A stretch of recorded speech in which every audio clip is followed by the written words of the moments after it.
Halo teman-teman, Assalamualaikum warahmatullahi wabarakatuh. Selamat pagi dan Om Swastiastu.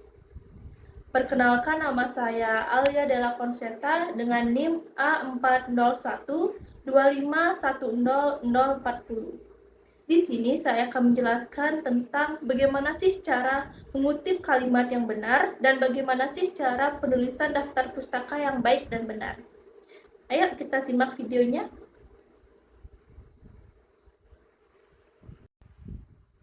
Nah, teman-teman, di sini saya akan menjelaskan tentang apa sih itu kutipan.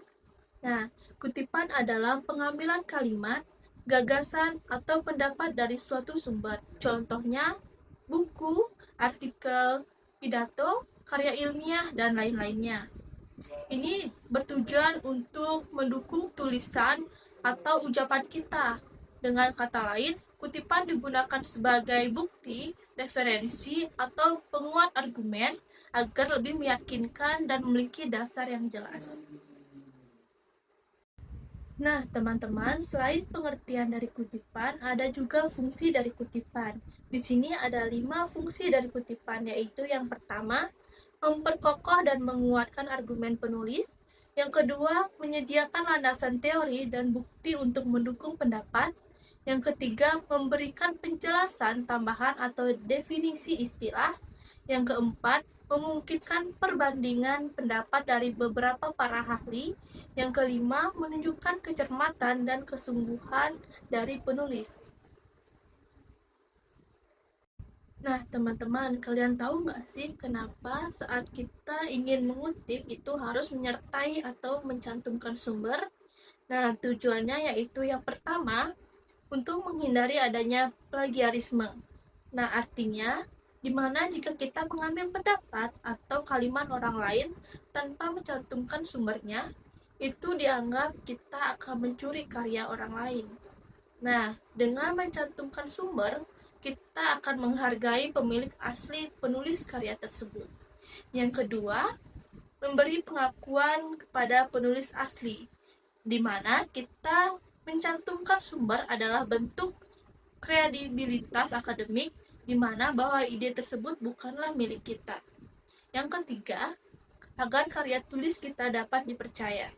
Saat kita mengutip dari sumber yang jelas, itu akan menunjukkan bahwa argumen atau penjelasan yang kita tulis itu didukung bukti dan bukan asal pendapat. Kutipan sendiri itu dibagi menjadi dua, yaitu kutipan langsung dan kutipan tidak langsung. Nah, di sini saya akan menjelaskan tentang kutipan langsung terlebih dahulu. Kutipan langsung merupakan kutipan yang diambil persis sama dengan kata-kata asli dari sumbernya, tanpa adanya perubahan sedikit pun. Adapun ciri-cirinya yaitu seperti yang pertama, menggunakan tanda kutip. Yang kedua, menuliskan nama penulis, halaman, dan tahun. Yang ketiga, bentuk kalimat sama persis seperti di sumber. Nah, untuk contohnya dari kalimat asli dari buku yaitu seperti ini. Nah, kutipan langsung ini pun dibagi lagi menjadi dua, yaitu yang pertama, kutipan langsung yang memiliki kata kurang dari 40 dan kutipan langsung yang memiliki kata lebih dari 40. Yang pertama itu, kutipan langsung yang katanya kurang dari 40 ini ditulis dengan tanda kutip. Contohnya seperti,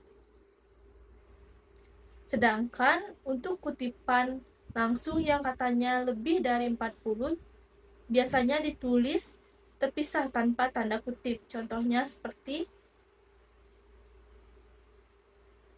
Nah, untuk yang kedua yaitu kutipan tidak langsung. Pengertiannya, kutipan tidak langsung merupakan kutipan yang disampaikan dengan kata-kata sendiri, tetapi tetap berdasarkan ide atau gagasan dari penulis aslinya. Adapun ciri-cirinya yaitu yang pertama, tidak memakai tanda kutip. Yang kedua, tetap mencantumkan sumber, yaitu penulis dan tahun. Yang ketiga, isi kalimat berubah, tetapi makna tetap sama. Contoh asli dari buku seperti ini, sedangkan contoh parafrasenya seperti ini. Selanjutnya yaitu cara menulis kutipan dalam teks. Itu ada beberapa cara. Yang pertama yaitu penulis ditulis di awal. Yang kedua, penulis ditulis di akhir kalimat. Jika terdapat lebih dari satu penulis atau contohnya dua penulis, itu dicantumkan kedua-duanya. Contohnya seperti ini. Nah, gimana kalau misalnya penulisnya itu banyak atau lebih dari satu ataupun dua? Itu kita tulis dengan menggunakan et al. Nah, kita tulis dulu penulis pertamanya, baru tulis et al. Itu otomatis akan menunjukkan bahwa ada beberapa penulis lainnya selain penulis yang pertama dan penulis yang kedua. Contohnya seperti, nah, setelah menjelaskan tentang kutipan, selanjutnya saya akan menjelaskan tentang penulisan atau bagaimana cara menulis daftar pustaka yang baik dan benar. Di sini saya akan menjelaskan bagaimana cara menulis daftar pustaka dengan APA style. Karena kan cara menulis daftar pustaka itu ada beberapa cara, yaitu ada APA style, MLA style, dan Chicago style. Nah, di sini saya akan menjelaskan yang APA style. Format umum dari APA style yaitu nama belakang, inisial, tahun, judul buku, tempat terbit, dan penerbit. Nah, untuk yang pertama ada contoh penulisan daftar pustaka dari buku. Format utamanya yaitu nama penulis, tahun, judul, kota, dan penerbit. Yang kedua, contoh penulisan daftar pustaka dari jurnal. Format utamanya ada nama, tahun, judul artikel, nama jurnal, volume, dan halaman. Untuk contoh yang ketiga ada penulisan daftar pustaka dari website. Format utamanya ada nama penulis atau instansi, tahun, judul, dan link. Nah, teman-teman, itulah tadi sedikit penjelasan mengenai cara mengutip yang baik dan benar, dan bagaimana cara penulisan atau menulis daftar pustaka yang baik dan benar. Saya mohon maaf apabila ada kesalahan dalam pengucapan kata-kata saya. Saya ucapkan terima kasih dan saya pamit undur diri.